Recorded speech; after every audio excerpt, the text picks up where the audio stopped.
जय जगन्नाथ, नमस्ते। आप सभी को हमारा चैनल ट्रेंड में स्वागत है। आज हम coast guard GD question paper का आंसर निकालेंगे। ये हमारा सेकंड पार्ट है। हमारा पहले क्वेश्चन नंबर 11 जो आ रहा है अर्थमेटिक प्रोग्रेशन से। क्वेश्चन क्या पूछा है? Let T r be the rth term of an AP for r equal to 1, 2, 3. If some positive integers mn, we have tm equal to 1 by m and tn is equal to 1 by n.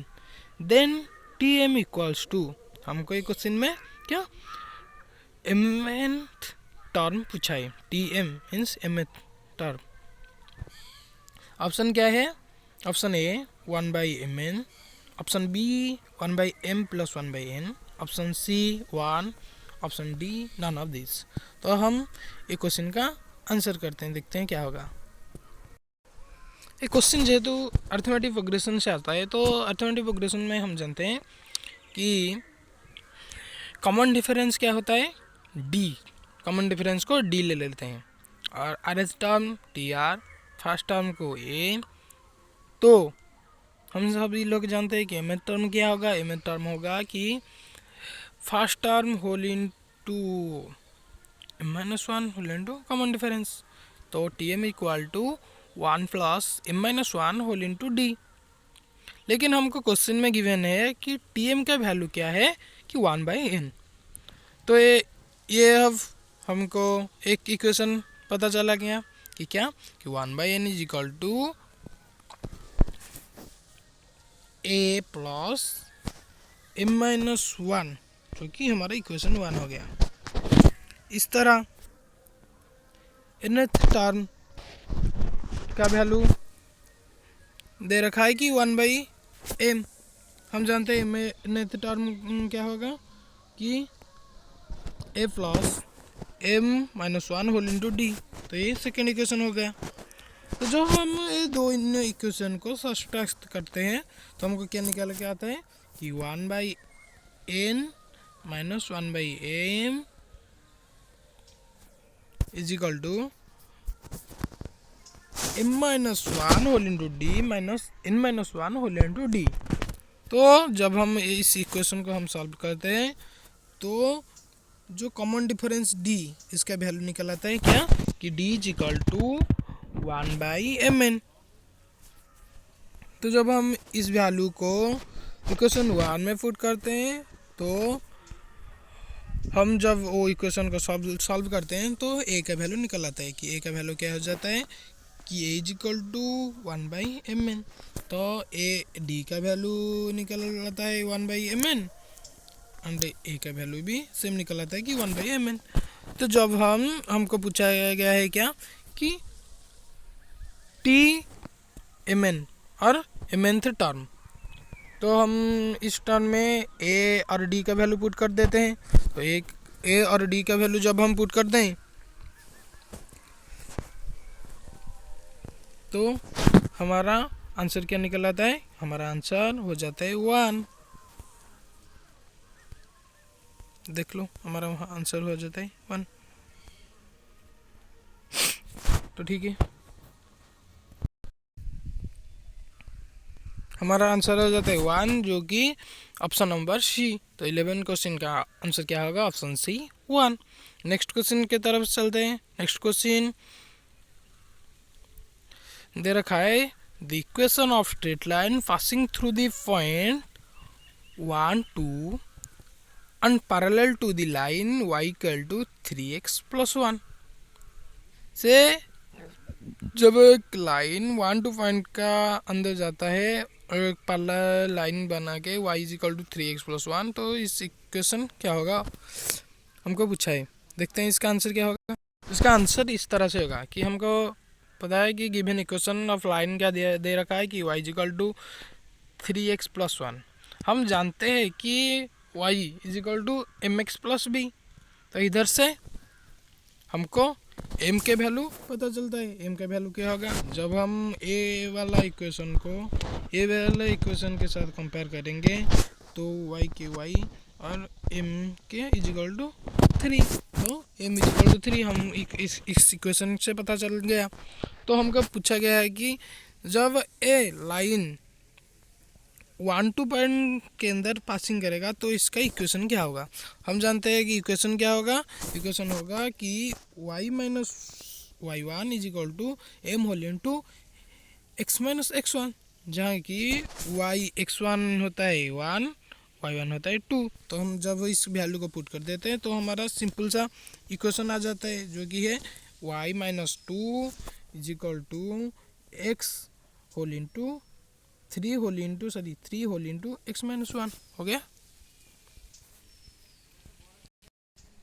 अब हम चलते हैं next question की तरफ। Next question जो कि है question number 14, जो कि है कोऑर्डिनेट ज्योमेट्री से। क्वेश्चन क्या पूछा है, the coordinate of foot of perpendicular drawn from the point A equal to 103 to B join of the point B of 471 and C 353 are.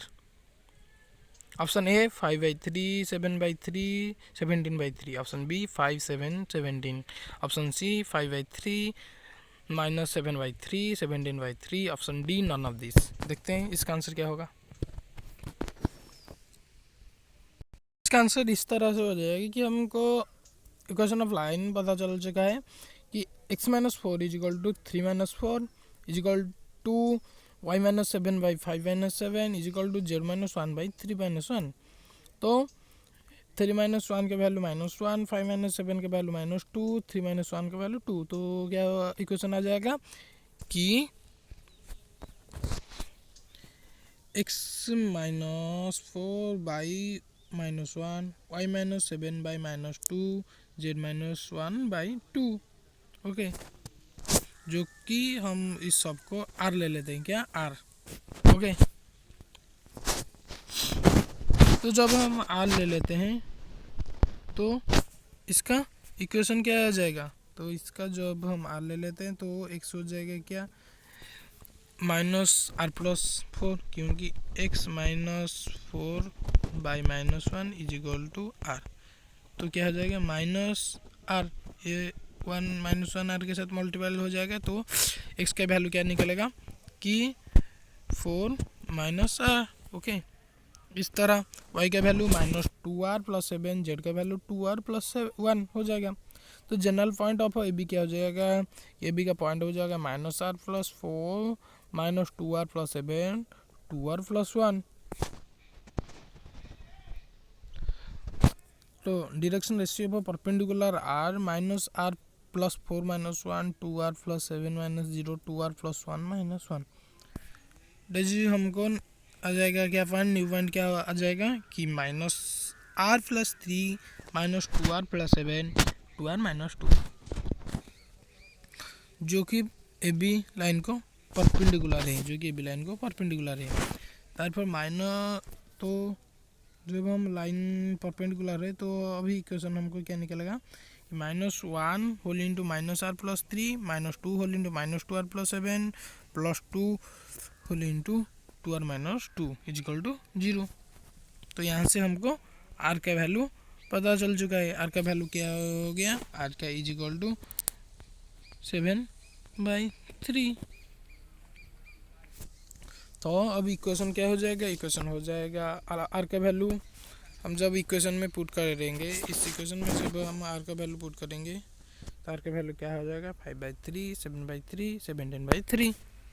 Okay, और नेक्स्ट क्वेश्चन नंबर 15 जो आ रहा है, limit y tends to infinity whole into x + 6 by x + 1 का power क्या होता है x + 4 equals to. देखते हैं इसका आंसर क्या होगा। देखते हैं 15 नंबर एल का पता है कि limit x tends to infinity x + 6 by x + 1 whole into x + 4। हम x + 4 को y ले लेते हैं। ओके, तो क्या हो जाएगा, x implies infinity and y भी इन्फिनिटी हो जाएगा।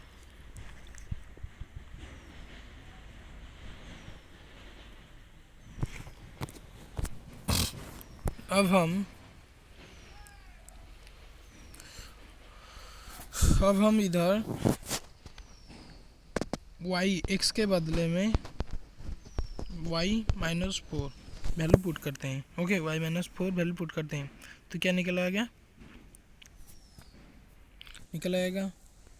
ये निकल आएगा कि लिमिट, अब ये निकल आएगा कि limit y tends to infinity y plus 2 minus by y-3 to the power y। इस तरह ये हो जाएगा। जब हम इसको सॉल्व कर लेंगे तो हमको ये मिल जाएगा कि y tends to infinity 1 plus 2 by y whole into y पर 1 माइनस 3 बाई वाई पर वाई। तो क्या हो जाएगा? Limit y tends to infinity 1 plus a by y is equal to e to the power x। So L क्या हो जाएगा? E to the power 2 by e to the power minus 3। हम जानते हैं कि e to the power a by e to the power b is equal to e to the power a plus b। तो e to the power a minus b, तो 2 minus minus of 3 क्या हो जाएगा? 2 plus 3 is equal to 5। तो e to the power 5 answer हो जाएगा। हमारा 5 number का क्वेश्चन का आंसर क्या हो जाएगा कि option C e to the power 5। Next question क्या पूछा गया है? Which of the following is not a negation of statement a natural number of greater than 0। ए लॉजिक से तरफ से या नेगेशन तरफ से आता है, तो इसका आंसर क्या हो जाएगा? ऑप्शन देखते हैं। ए से क्वेश्चन फिर से पढ़ते हैं कि विच of the following is not a negation, मतलब इस ऑप्शन में कौन जो कि नेगेशन, एक नेगेशन नहीं है स्टेटमेंट का, जो कि स्टेटमेंट है ए natural number is greater than 0। एक नेचुरल नंबर जो कि 0 से बड़ा होगा। ऑप्शन क्या है? Option A natural number is greater than 0।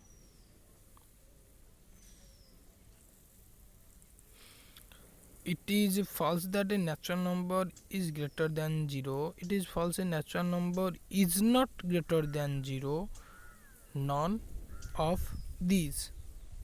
तो क्या होगा कि it is false the natural number is greater than 0।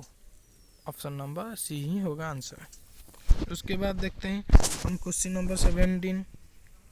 The median and st of a distance are 20 and 4 respectively. If each item is increased by 2, the new median and st are। जी median and st of distributed median and st दे रखा है कि 20 और 4। जब median और st increase हो जाएगा 2 को, then new median and st कितना होगा हमको पूछा गया है। ऑप्शन में क्या है? 24, 22 6, 22 4, नन ऑफ दिस। देखते हैं इसका आंसर क्या होगा। इसका आंसर इस तरह से होगा। हमको the terms used in calculation standard deviation are, हम जानते हैं कि terms used calculation standard deviation are deviation from the mean observation. as each number increase or observer is increased by 2, the mean, thus the deviation from the mean remain the same, hence standard deviation remains the same। क्योंकि deviation जब same होगा तो standard deviation same होगा, तो इसमें जो भी आप जितने भी इंक्रीज कर देते हैं तो स्टैंडर्ड डेविएशन सेम ही रहेगा। ओके, अदर साइड क्या होगा? The median gives middle term on the average of 2 middle term. Median का क्या है कि दीटा मिडिल टर्म का एवरेज है, तो when the total number of term is odd और इवेन, जितेबाला ये ऑड हो कि इवेन हो ताले मीडियनटा कौन रहिबो आंकर एवरेज रहिबो। जितेबाला सब गुरा 2 2 बढ़ी जाउची ताले टोटल एटा भी 2 ही बढ़िबो, मन 2 बढ़ेगा। ओके, तो इसका आंसर क्या हो जाएगा? ऑप्शन नंबर सी 22 4। ओके,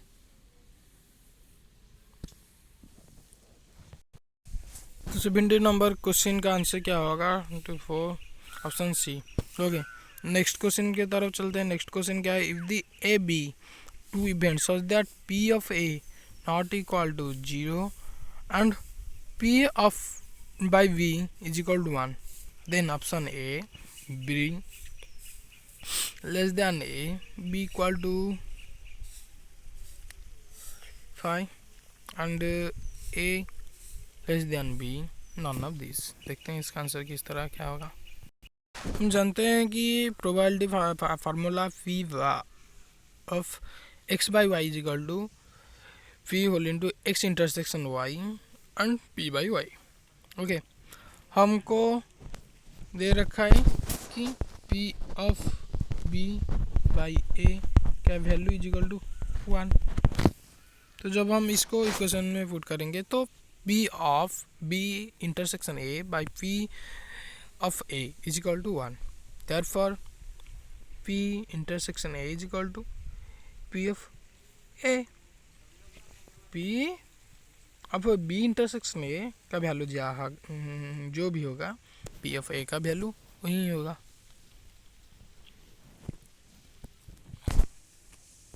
तो हम देखते हैं कि पी इंटरसेक्शन ए का वैल्यू जाएगा, ए भी वही होगा। तो B intersection A must be larger set than the same as A. So then A intersection B must be comprising only the element of A alone, that is B is the subset of A। तो answer क्या हो जाएगा? B less than A। Okay, देखते हैं next question की तरफ। Next question देखते हैं। नेक्स्ट क्वेश्चन क्या है? Question number 19, the maximum value of the object function z equal to 5x plus 10y subject to the constants x plus 2y less than or equal to 120, x plus y greater than or equal to 60, x minus 2y greater than equal to 0, x greater than equal to 0, y greater than equal to 0 इज। ये maximum value पूछा है इस equation का objective function Z is equal to 5x plus 10y का। ये इस क्वेश्चन लीनियर प्रोग्रामिंग वर एलपीपी से आती है। तो इस क्वेश्चन का आंसर देखते हैं क्या होगा। हमको क्वेश्चन में गिवन है क्या कि x प्लस 2y, जब हम क्वेश्चन में जो इक्वेशन गिवन है उस इन इक्वेशन को इक्वेशन में जब हम कन्वर्ट करेंगे तो हमको क्या मिलेगा कि x plus 2y is equal to 120, x plus y is equal to 60, x minus 2y is equal to 0।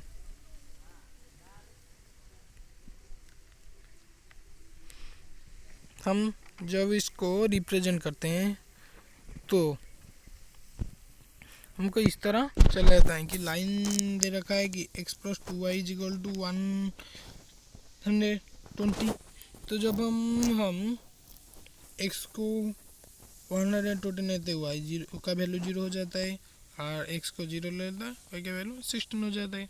तो हमको एक पॉइंट मिल गया, a पॉइंट मिल गया 120 to 0 एंड b पॉइंट मिल गया क्या 0 to 60। ओके, इस तरह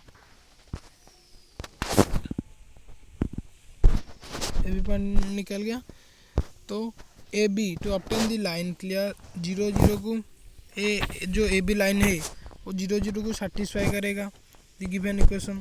reason so the region containing the origin, क्योंकि जब वो 0 0 को सेटिस्फाई करता है ये इक्वेशन तो ओरिजिन भी इस इक्वेशन का अंडर जाएगा ना। हम नेक्स्ट इक्वेशन के तरफ चलते हैं। नेक्स्ट इक्वेशन जो कि है x, नेक्स्ट इक्वेशन जो कि है x plus y greater than equal to 60। जब हम y को 0 ले लेते हैं तो x 60 हो जाएगा, जब हम x को 0 लेते हैं y 60 हो जाएगा। तो हमको दोनों पॉइंट पता चला गया। हमको दोनों पॉइंट पता चला गया क्या, सी हो जाएगा 60 to 0 और डी हो जाएगा 0 to 60, 060। ओके, और ये इक्वेशन भी किसको, ओरिजिन को सेटिस्फाई कर रहा है। ओके, हेलो, इस इक्वेशन ओरिजिन को सेटिस्फाई नहीं कर रहा है, क्योंकि जब हम 0 0 पुट करते हैं, एक्स के वैल्यू में 0, वाई के वैल्यू में 0 पुट करते हैं, तो 0 + 0 क्या हो जाएगा 0, जो कि 16 से बड़ा नहीं। ओके, तो ये इक्वेशन सेटिस्फाई नहीं कर रहा है ओरिजिन को। नेक्स्ट इक्वेशन की तरफ चलते हैं। इक्वेशन क्या हो आ गया कि x - 2y > 0।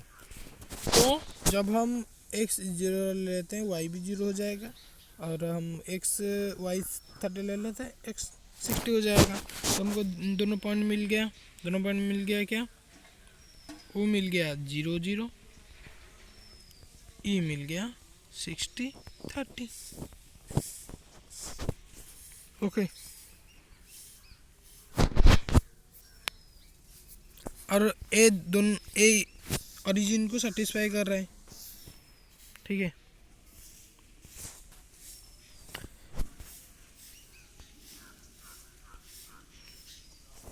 जॉइंट ऑफ ई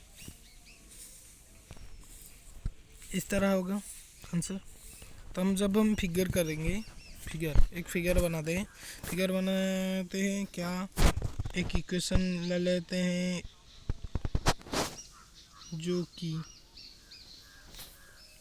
जो लास्ट इक्वेशन इस तरह फिगर हो जाएगा, x + 2y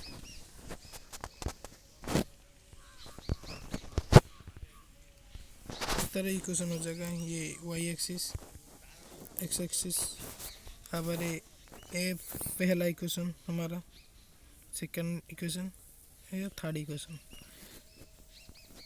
ओरिजिन को सेटिस्फाई कर रहा है ये सब, और ये ओरिजिन को सेटिस्फाई नहीं कर रहा है।